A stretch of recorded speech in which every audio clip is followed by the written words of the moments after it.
اب جب مہدی علیہ السلام آئیں گے، پھر عیسیٰ علیہ السلام دوبارہ آئیں گے، پھر مہدی علیہ السلام سے بیعت ہوں گے، امتی ہوں گے، پھر ان کو رب کا دیدار ہوگا۔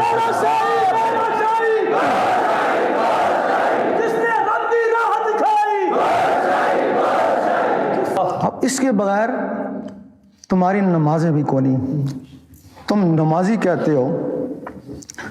حدیث میں کہ سب سے پہلے یوم محشر میں نماز کا پوچھا جائے گا، کہتے ہو نا؟ اسی حدیث کے آگے لکھا ہوا ہے لا صلاۃ الا بحضور قلب، دل کی حاضری کے بغیر نماز ہی نہیں ہوتی۔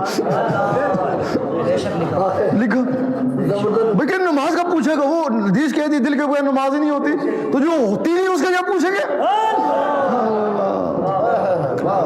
جو ہوتی نہیں اس کا کیا پوچھیں گے؟ یہ نماز صورت ہے جو ہوتی ہی نہیں ہے، جس کو 72 فرقے والے پڑھتے ہیں، یہ نماز صورت ہے۔ جس کو سکھ جاسوس بھی پڑھ کے چلا گیا، پڑھا کے بھی چلا گیا۔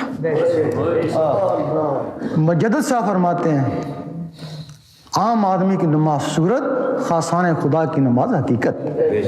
فرماتے ہیں ہر آدمی کو چاہیے کہ نماز حقیقت کی تلاش کرے۔ یہ بھی فرمایا جب تک حقیقت نہ ملے صورت کو نہ چھوڑے۔ اب نماز حقیقت کیا اور صورت کیا پتہ ہونا چاہیے نا۔ اللہ تعالیٰ نے حضور پاک کو فرمایا قل واللہ احد، کہہ دیجیے اللہ ایک۔ آپ نے آمین کہا، حضور پاک نے لوگوں کہا کہہ دو اللہ ایک ہے۔ جنہوں نے آمین کہا مسلمان، جنہوں نے ہیلو جت کری منافق، اور جنہوں نے نہیں مانا کافر۔ اب مسلمان کس کو کہتا ہے کہہ دے اللہ ایک ہے؟ بلے شاہ فرماتے ہیں ایک ہی نقطے وچ گل مک جائے۔ وہ مسلمان اپنے دل کو کہتا ہے کہہ دے اللہ ایک ہے، وہ کہتا ہے گھر وچ آٹا ہی کوئی نہیں، منافقت کرتا ہے نا۔ پھر کہتا ہے اللہ سمت، اللہ بے نیاز ہے، وہ کہتا ہے بیوی بیمار ہے، وہ لم یلد ولم یولد، وہ کہتا ہے ڈیوٹی سے لیٹ ہو گئے چل۔ کافروں کی زبان اقرار نہیں کرتی، منافقوں کے دل تصدیق نہیں کرتے، اور فاسقوں کے جسم عمل نہیں کرتے۔ بتاؤ تمہارا دل تو منافق تھا نا، تمہارا دل تو منافق تھا نا۔ یہ نماز دکھاوا بھی ہے۔ قرآن فرماتا ہے ان نمازیوں کے لیے تباہی بھی ہے اور دکھاوا بھی ہے۔ دکھاوا کیسے ہے؟ بڑے خشوع خضوع سے بڑی دیر سے لگا ہوا ہے، لوگ کہتے ہیں بڑی دیر سے بڑے خشوع خضوع سے نماز پڑھا ہے۔ اللہ تعالیٰ فرماتا نہیں، نہ میں اس کی داڑھی کو دیکھتا ہوں تو نہ میں اس کے سجدے کو دیکھتا ہوں، میں اس کے قلب اور نیت کو دیکھتا ہوں۔ اللہ، جس کو دنیا دیکھتی ہے اس میں وہ ہوشیار ہے، اور جس کو اللہ دیکھتا ہے اس میں کاروبار ہے۔ یہ نماز دکھاوا ہے، بھلے گھر میں جا کے کنیاں بند کر کے بھی پڑھو تو یہ نماز دکھاوا ہی ہے، یہ نماز صورت ہے۔ اور وہ نماز حقیقت کیا ہے؟ نماز حقیقت یہ تمہارا پہلا رکن ہے۔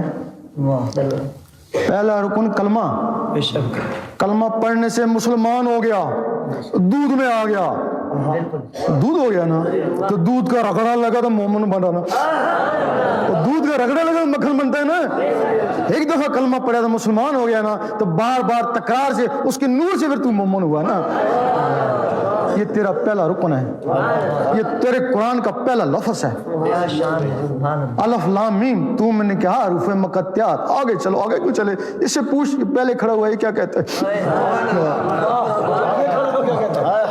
سلطان سے فرماتے ہیں میں کوئی زہری مدرسے میں نہیں پڑھا، میں نے صرف قرآن کا پہلا لفظ لے لیا کہ اس میں کچھ ہوگا نا، اللہ سے اللہ نہیں کرتا رہا۔ فرماتے ہیں اللہ اللہ کرنے سے میرا سینہ منور ہو گیا۔ فرماتے ہیں جب سینہ منور ہو گیا تو حضور پاک نے چمکتا ہوا سینہ دیکھا، سینے سے سینہ لگایا، وہ سارے علم مجھے خود بخود ہی آ گئے جو ان مدرسوں میں سے مجھے حاصل نہیں ہو سکتے تھے، وہ سینے ملانے سے خود بخود حاصل ہو گیا۔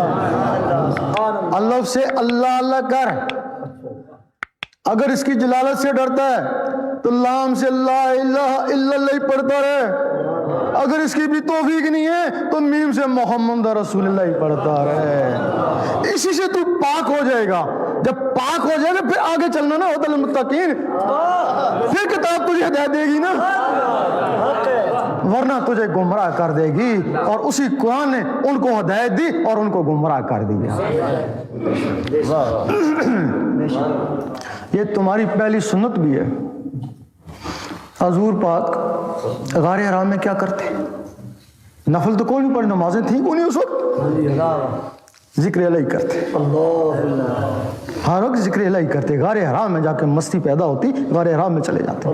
پھر جب آپ نے مسلمان بنائے تو وہ جو 9 مسلم تھے تو نمازیں اس وقت بھی کوئی نہیں تھی، بے شک ذکر اللہ ہی تھا. وہ بھی ذکر اللہ کرتے رہے. ذکر اللہ سے ان کے سینے منور ہو گئے. پھر نمازیں اتری، پھر نمازیں حلقوں میں نہیں اٹکی، سیدھی سینوں میں گئی. اب قرآن میں ایک آیت ہے، اٹھتے بیٹھتے حتیٰ کروٹیں لیتے میرا ذکر کر. خرید و فروخت میں بھی اس سے غافل نہ رہے. آدمی سوچتا ہے اللہ نے کیا کی تھی، میرے ساتھ پیٹ بھی لگا دیا، بیوی بچے بھی لگا دیے، کہتا خرید و فروخت میں بھی کر، سوتے میں بھی کر، اٹھتے بیٹھتے کر. یہی سوچتا ہے نا. اور تجھے نہیں کہا، وہ جو تیرے اندر انسان رہتا اس کو کہا.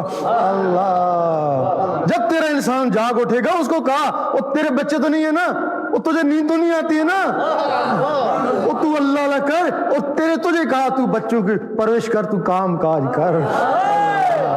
تیرا انسان جاگ اٹھے گا. پھر دستکار میں دل یار. پھر تو کوشش کرے گا میں اخبار رسالہ پڑھتا رہوں، اللہ اللہ ہوتی رہے. گاڑی چلاتا رہوں، اللہ اللہ ہوتی رہے، کامیابی ہو جائے گی. پھر کوشش کرے گا میں نماز پڑھتا رہوں اور اللہ اللہ ہوتی رہے. اس وقت زبان کہے گی کہہ دے اللہ ہی کہہ، دل کہے گا اللہ ہی اللہ، اللہ الصمد، اللہ ہی اللہ، لام یلد ولم یولد، دل کہے گا اللہ ہی اللہ. اب زبان اقرار کری ہے، دل تصدیق کرے نا.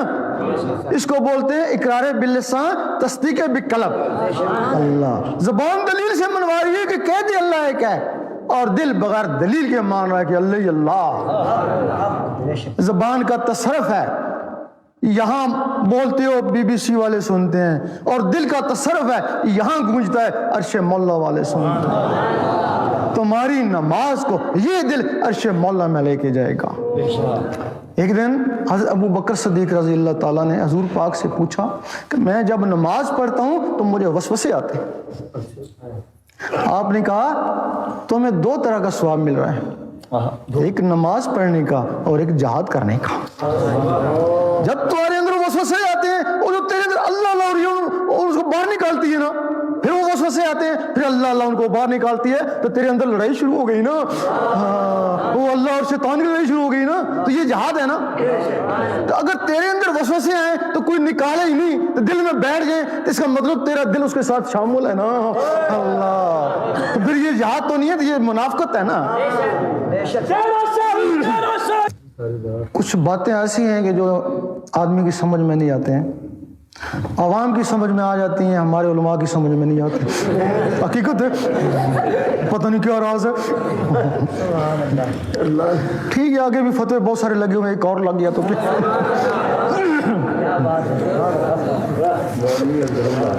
اب بات یہ ہے کہ یہ جو تمہارا جسم ہے یہ اوپر نہیں تھا، آگے بھی نہیں ہوگا. آگے جو تم کو جسم ملیں گے وہ تو دوسرے ملیں گے نا، نہ جلیں گے، نہ مریں گے، نہ بڈھے ہوں گے. یہ تو مانتے ہو نا. جب اس جسم کو نہ پہلے سے تعلق نہ آخر سے تعلق، پھر اس کو نماز پڑھنے کی ضرورت. بھائی اس کو یہی مٹی میں چلا جانا، پھر اس کو نماز پڑھنے کی ضرورت ہے. اس کو ضرورت نہیں ہے، قطعاً ضرورت نہیں ہے. اس کے اندر وہ جو روح چمٹی ہوئی ہیں ان کو ضرورت ہے نا. جس طرح ماں بیٹے کو اٹھاتی بٹھاتی ہے، اس طرح یہ جسم ان روح کو رکوع سجود کراتا ہے.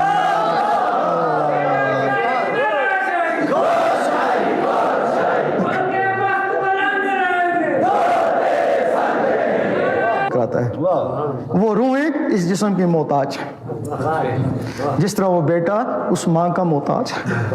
جب بیٹا جوان ہو جاتا ہے تو ماں اس کی محتاج ہو جاتی ہے. جب تمہاری روح اندر اندر سے جوان ہو جاتی ہے، یہ جسم اس کا محتاج ہو جاتا ہے نا. پھر کیوں محتاج ہو جاتا ہے؟ جب وہ روح منور ہو گئی تو پھر یہ جسم بھی منور ہوا نا. تو پھر اس جسم کو قبر میں کیڑے نہیں کھائیں گے نا، تو پھر اس جسم کی لوگ تعظیم کریں گے، چومیں گے نا. وہ اصل چیز تو وہ ہے جو اندر ہے، اس کو اتر جانا ہے نا. اب جب وہ جوان ہو گئی تو وہ اس کا خانہ کعبہ تو بیت المعمور میں ہے نا، تو پھر وہ وہاں جا کے نمازیں پڑھے گی نا جہاں نبیوں اور ولیوں کی روحیں نمازیں پڑھتی ہیں. تو پھر تو بھلے سوتا رہے، تو بھلے مر جائے، اس کی نماز بیت المعمور میں ہوتی رہے گی اور قیامت تک ہوتی رہے گی. یہ ایک راز ہے. اگر تم نے اس انسان کو ایک دفعہ جگا لیا تو جتنے بھی موجود ہیں سب کے اندر 16 انسان ہیں، ایک نہیں ہے 16 ہیں. غوث پاک کی ایک وقت میں 9 آدمیوں نے دعوت پکائی، 9 کے گھر جا کے کھانا کھایا نا. جسم مبارک تو مسجد میں مؤذن کے پاس تھا نا، وہ جسم کے اندر کی چیزیں ادھر جا کے کھانا کھا رہی تھی نا. بھئی جو کھانا صاحب کھا سکتی ہیں وہ اٹھی بھی ہوں گی، بیٹھی بھی ہوں گی، باتیں بھی کری ہوں گی نا. تو نماز میں پھر یہی کچھ ہے نا. ہو سکتا ان کی نماز خانہ کعبہ میں ہوتی ہو. وہ جو کہتے ہیں کہ درویش کی نماز عرش مولا میں ہوتی ہے، کہتے ہو نا. ہمارے علماء بہت ہی پریشان ہوتے ہیں، میں دیوار سے اوپر نہیں جاتا، یہ عرش مولا میں کیسے جاتا ہے؟ وہ یہ جسم عرش مولا میں نہیں جاتا، وہ جسم کے اندر کی چیزیں عرش مولا میں جاتی ہیں نا. اب ہم کو تعلیم دی جاتی ہے حدیث کے مطابق کہ جس میں حضور پاک سے محبت عشق نہیں، اللہ سے عشق نہیں، اس کا ایمان ہی نہیں. بھئی دعائی کا پتہ بتایا جاتا ہے نا، دعائی تو نہیں دی جاتی ہے نا. پتہ بتا دیا عشق عشق عشق ہے کہ عشق آتا کیسے ہے؟ بے شک بہت اہم بات ہے. پتہ بتا دیتے ہیں، دعائی پتہ بتاتے ہیں، دعائی دیتے کو نہیں ہے. وہ جیسے ہیں ویسے ہی ہم اندر سے ویسے ہی ہیں نا. پھر وہ کیسے عشق آتا ہے؟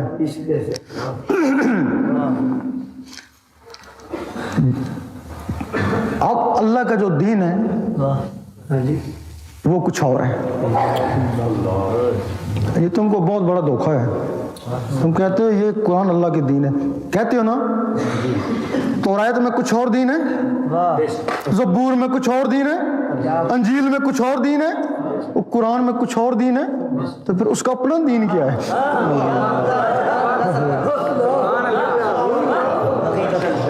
جو اس کے دین میں چلا جاتا ہے اس کو علماء کہتے ہیں بے دین ہے.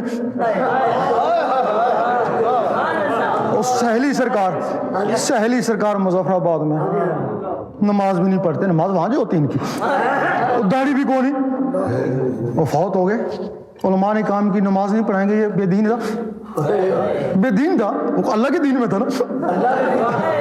یہ بے دین تھا، اس کی داڑھی نہیں تھی. وہ ان کے ایک خلیفے نے گھبرا کے دوبارہ سر سے وہ کفن اٹھایا تو دیکھا داڑھی آ چکی تھی. تو پھر انہوں نے کیا کیا کہ گرم پانی سے دھویا کہ چپکا تو نہیں تھی، لیکن وہ داڑھی تھی. اب اللہ کا دین کیا ہے؟ یہ جو درویش ہے نا، یہ اللہ کے دین کی طرف جاگتے ہیں نا. بھئی قرآن کا دین تو شہروں میں ہے نا، مسجدوں میں ہے نا. بھئی قرآن کا دین مسجد میں ہے نا، شہروں میں ہے نا، علماء کے پاس ہے نا. تو جنگلوں میں پھر کون سا دین ہے؟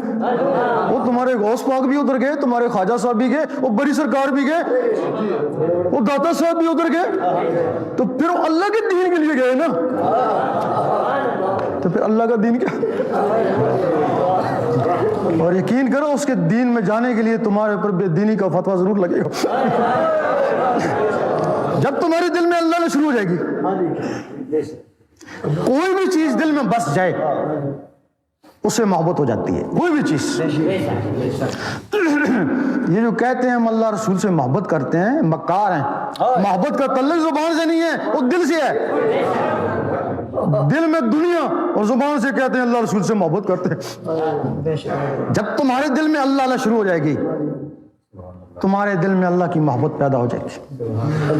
جب اللہ کی محبت پیدا ہو جائے گی اللہ میں یہ بڑا ہے کہ وہ کسی کا احسان اپنے اوپر لیتا نہیں، اس کے لیے 1 روپیہ خرچ کر دو 10 روپے لوٹا دیتا ہے نا بھائی، احسان مانے تو کیوں واپس لوٹائے؟